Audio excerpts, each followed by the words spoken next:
Hey guys, it's Joel from the Game Mechanics, and I'm hoping you guys can hear me okay. If anybody's watching and you can hear me, that'd be awesome if you could just confirm that. But I'm going to go ahead and just do this Rado style here, handheld, so I hope people aren't prone to motion sickness. I just want to talk about this game here. It's called Clash of Cultures, and it's a game that deserves to have a little bit of talk done about it because some news came out this week. Hey Katie, I see you there. Can you hear me? I'm hoping this mic's working. I'm just not confident in it yet. Anyway, Clash of Cultures here. It is a game that Christian Markison on Board Game Geek this week just confirmed that he is not going to be continuing his production of it with Z-Man Games. And really, this is a game that if you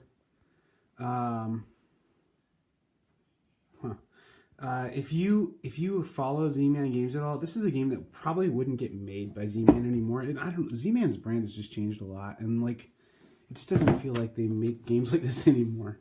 So anyway, Clash of Cultures, it comes with a nice rule book. The rule book in this is actually really nice. It kind of just lays everything out really well. Then here's how I package my game. I put everything in a little Tupperware that you get for each player that you are. So you have these guys are settlers. Man, this thing does not want to focus.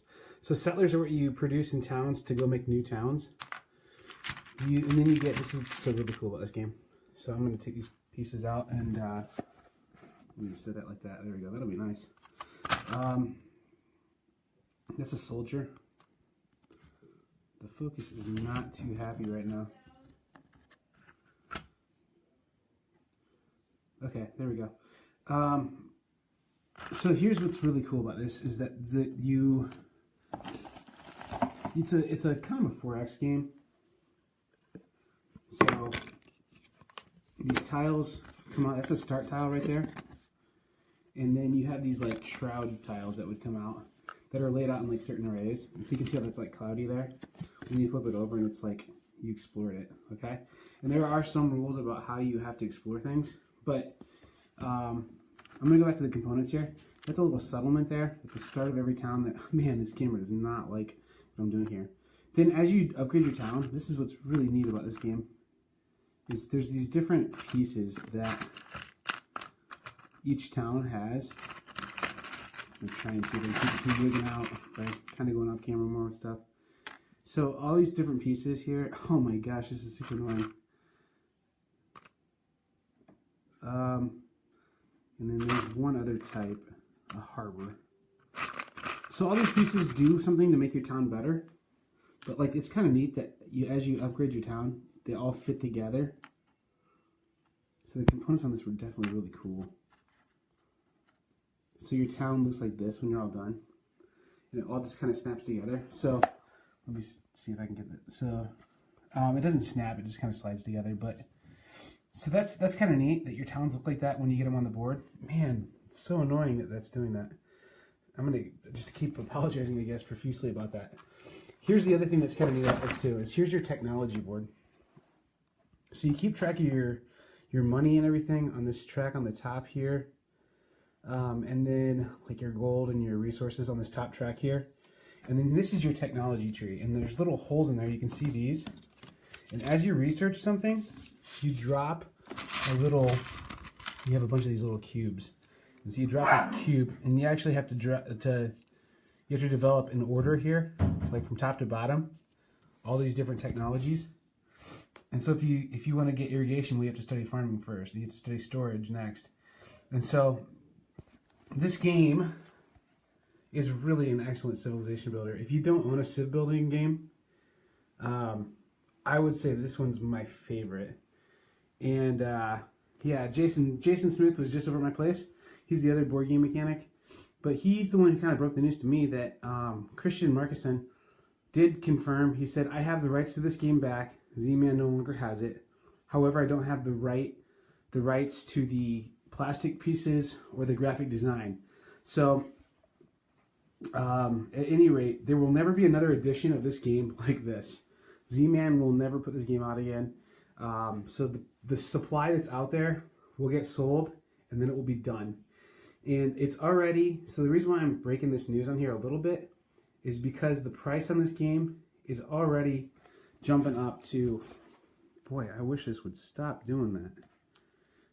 Like, I'm never going to use this again to do videos with. The price of this game is probably going to jump up quite a bit, just because what's going to end up happening is as the supply runs out, they won't get a reprint. So that's most of the game. You do have these objective cards that you can work on as another part of the game. And there's events that happen and actions that you can take. So these cards are really cool too, because there's like a military part, and then there's like a like civilization building part to each one of these cards on how you can spend them. So, and then, you know, obviously tokens, barbarians come out, and you can fight the barbarians before you fight other civilizations. There's actually not a lot of combat in this game either, but the combat system on this is really neat, because the way how it works too is instead of it saying you have to roll like all or nothing, like success or failure on each die, it actually uses the average, the means of different things. And so one more time, I'm just going to show how these things slide together here to make like a bigger sized village, because I think it's just really cool how it looks.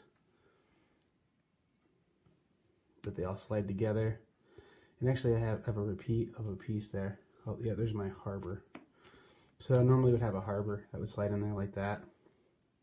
And the harbor lets you ship goods and do things with the water better. The observatory here, or whatever that is, I think does things that you can increase your science knowledge.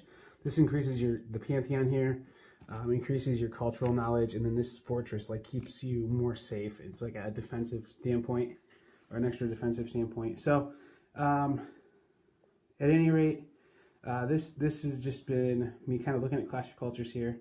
It will eventually be jumping up in price. I'm just positive of it, because it is a great game and people are going to want it still. And there are no more copies of this being made. So,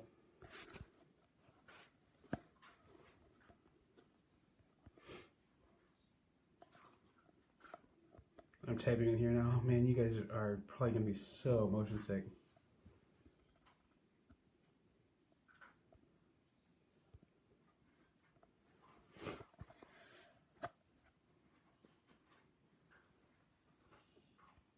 Well, anyway, it's definitely okay, good.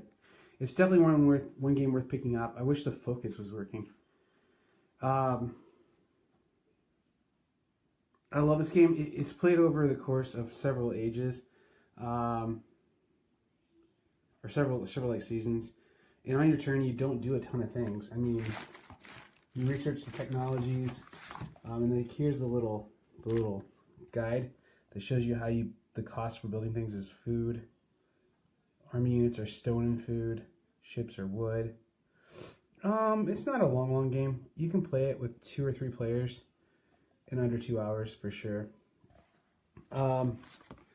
It's a really good foray into 4X games. It has enough depth to really be a fun game to play, but it's not like fiddly. It takes some of the little fiddly stuff out of it.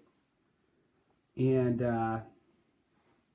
yeah, and you can see these tiles over here too. They come out flipped over like this, and then you send a settler out, and as the settler enters, they flip over. And there's some like placement rules for how you have to place the tile and like the array of tiles. So if there's water on the tile, you have to make sure it's adjacent to water. And if it's on the edge, you have to make sure the water's on the edge. So like this would be a legal placement. Like that would be okay for this tile to set like that. So, and it's kind of neat how the different setups are. They have really good balanced 3-player, 4-player, 2-player setups. And I'm trying to think here. I've never played this one with 5, and I don't think it does support 5. I think it's up to 4 players. And again, this is just something that I do not see this game getting a republish from Z-Man for sure. Because like Christian said, they're parting ways. The expansion, to give you an idea of what I feel like the price on this game is going to do, the expansion for this game, just the expansion on it alone, is going for like a couple $100. And this game itself, the base game, I feel like it's MSRP around $80, and it's already going for for up and over $100 several places. But I would encourage you, I know my friendly local board game shop has copies of this on their shelf. If this is something that you think you would ever be interested in getting, if this is something that you think is cool, I would really strongly suggest that you try and maybe get it here soon, because you won't get another chance. You just won't. And this is my go-to. There's my Batman cup. There's my go-to. This is my go-to 4X Civ game with like a technology tree and civilization building kind of thing. It's so smooth. It plays smoother than any other game I've played. It plays smoother than the Sid Meier's Civ board games. It's less complicated, less reading, less fiddly than the card-based Civ builders like Through the Ages and Nations. It also has the little like sort of miniatures, I guess, the plastic pieces on the board that visually represent space, which I think is kind of neat. Like, I think it's neat to, that's what's missing in those card-based games, is that you don't ever really go out and explore, and you don't go out and encounter other people. It's like you're in a bubble and then you do combat, and it's like kind of abstract. So it's kind of neat that this works this way. That's it, guys. If you have any questions, comment on this video. I kind of rambled and tried to figure out the focus on this game, or on this, and it's just never really worked. But if you have any questions or comments, please don't hesitate to ask. And I think, man, this is really rough. This camera on here. I don't think I'm going to use the iPad. This is the iPad, and I used it because I know the microphone works a little better on the iPad than on my phone. But I think I would rather see the audio suffer a little bit to have the camera stay in focus, and you guys can see what I'm looking at. So this is my imitation of Rado. Richard Ham, I'm a big fan. I know the rest of the board game mechanics are too. Thanks for watching. We're calling you guys the Riveted. If you're a follower of the board game mechanics, you're the Riveted. So thanks for the suggestion there from the listener or person on the website who came up with that. Very cool. Yeah, and in closing on this rambling long video, I'm just going to say Clash of Cultures, strongly endorse it. Will be out of print. You could probably find a few copies in retail right now or get it in trade for the next few months, but then it will be one of those games like, it will be like this one here, Finca, which is another game I strongly suggest. And you can't find that game anymore, and it won't get a reprint. And this one that I played just this morning, Bruges, that is out of print and unlikely to get a reprint. And the English version of this game, Turn and Taxis, you won't be able to get that one either. So this game is going to become one of those very soon, where it's going to become one of those games that you just probably won't likely own, because it's going to be, yeah, that's my shelf. This is my shelfie, my live shelfie. Keep an eye on my games as we're doing this video here, I guess, right?